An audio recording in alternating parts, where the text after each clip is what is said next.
Doctor صاحب ہمارے خواب والے حصے میں آج جو پہلا خواب ہم تک پہنچا ہے وہ ریحانہ عارف صاحبہ نے نشاط آباد فیصل آباد سے لکھا ہے. کہتی ہیں السلام علیکم ڈاکٹر صاحب. وعلیکم السلام ورحمۃ اللہ. پھر کہتی ہیں کہ میں نے خواب میں دیکھا کہ ہمارا نیا گھر جس میں ہم حال ہی میں شفٹ ہوئے ہیں اس پر ایک بہت بڑا پتھر گرتا ہے اور ہمارا یہ نیا گھر ریزہ ریزہ ہو کر ٹوٹ جاتا ہے. جہاں پر گھر تھا وہاں پر ایک قبر بنی ہوئی ہے. اس پر رنگ برنگے پھولوں کی چادر چڑھی ہوئی ہے اور ہر طرف اس کی خوشبو پھیلی ہوئی ہے. اس خواب کو لے کر میں بہت پریشان ہوں. مہربانی فرما کر اس کی تعبیر بتا دیں. بہت شکریہ. جی ڈاکٹر صاحب. دیکھیے خواب جو ہے اگر مباح اوقات میں ہے جس پہ ہم پہلے کئی دفعہ گفتگو کر چکے ہیں تو اس میں یقیناً ایک پیغام ہوتا ہے، ایک سبق ہوتا ہے، اللہ تعالیٰ کی طرف سے ایک رہنمائی ہوتی ہے. اور یہ 46 حصوں میں سے ایک حصہ ہے نبوت کے جو فیض و برکات. سرکار نے فرمایا کہ بھئی سن لو، نبوت کا دروازہ بند ہے، اب وہی تو نہیں، تو اب مبشرات ہوں گی، بشارتیں ہوں گی. تو بعض کا بشارت ہوتی ہے، بعض کا تحدید ہوتی ہے، خبرداری ہوتی ہے کہ محتاط ہو جو. بعض کا الہام ہوتا ہے کہ فرشتہ خواب جو ہے وہ آنے والے جو اس بندے کے لیے خیر کی پیغامات ہیں وہ لاتا ہے تاکہ وہ انسان اور زیادہ نیکی میں قدم آگے بڑھائے. فاستبقوا الخیرات کہ نیکیوں میں اور قدم آگے بڑھاؤ. تو باقی جو ہماری بہنہ جو ہے انہوں نے یہ جو گھر نیا گھر خواب میں جو نیا گھر دیکھا اور وہ شفٹ ہو، ویسے عام طور پہ گھر کا تبدیل کرنا یہ شوہر یا بیوی کی تبدیلی کی طرف اشارہ ہوتا ہے کہ نئی بیوی آگے.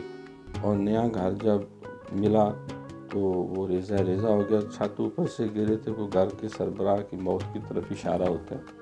اور اگر گھر بسیدہ سا نظر آئے یا کوئی دیوار سائڈ سے تو وہ عورت کی موت یا اس کی طرف سے بہت زیادہ غم کی طرف اشارہ ہوتا ہے. تو ان حالات میں یہ ہے کہ اللہ تعالیٰ کی بارگاہ میں جو ہے وہ استغفار کی کثرت کی جائے. وَاذْكُرُوا اللَّهَ كَثِيرًا لَعَلَّكُمْ تُفْلِحُونَ. اللہ فرماتا ہے کہ تم کثرت سے میرا ذکر کرو تاکہ اللہ تم پہ رحم فرمائے. تو کثرت ذکر کی مقدار جو ہے، تعداد جو ہے وہ کم از کم 300 دفعہ ہے. تو یعنی وہ 300 دفعہ استغفر اللہ ربی من کل ذنب واتوب الیہ، یا دیگر جو استغفر اللہ العظیم الذی لا الہ الا هو الحی القیوم واتوب الیہ، یہ بھی ہے. دیگر بھی استغفار ہے، اللہم انک عفو کریم تحب العفو فاعف عنی، یا فاعف عنا یا غفور یا غفور یا غفور.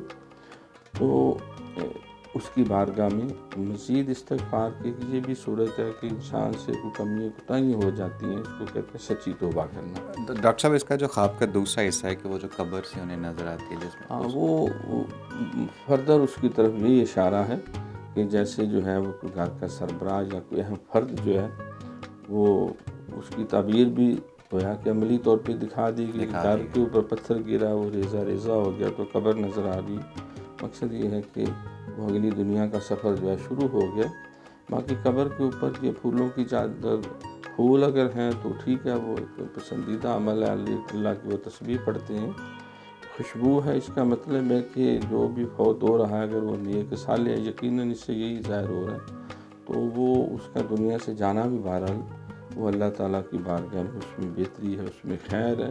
کیونکہ کل نفس ذائقۃ الموت، ہر ایک نے موت کا ذائقہ تو لینا ہے. کوئی اس دنیا میں ہمیشہ رہنے کے لیے نہیں آیا. یہ تو اللہ کا نظام ہے، خلق الموت والحیات لیبلوکم ایکم احسن عملا. زندگی موت کا نظام ہے تاکہ دیکھے کون نیک اعمال زیادہ کرتا ہے. جی ریحانہ عارف صاحبہ، جیسا کہ ڈاکٹر صاحب نے فرمایا کہ اس خواب کی تعبیر میں ایسا بھی ممکن ہے کہ کوئی آپ کا بزرگ جو ہے وہ اس دنیا سے رخصت ہو جائے. تو ایسے میں زندگی اور موت، جیسا کہ ڈاکٹر صاحب کہہ رہے ہیں، وہ انسان کی زندگی کا حصہ ہے. تو ہمیں ہمیشہ اپنی آخرت کے لیے اپنے آپ کو تیار رکھنا چاہیے، جو کہ آپ سے فرماتے ہیں کہ الدنیا مزرعۃ الآخرہ، دنیا آخرت کی کھیتی ہے. اللہ ہمیں اس کی توفیق بھی دے.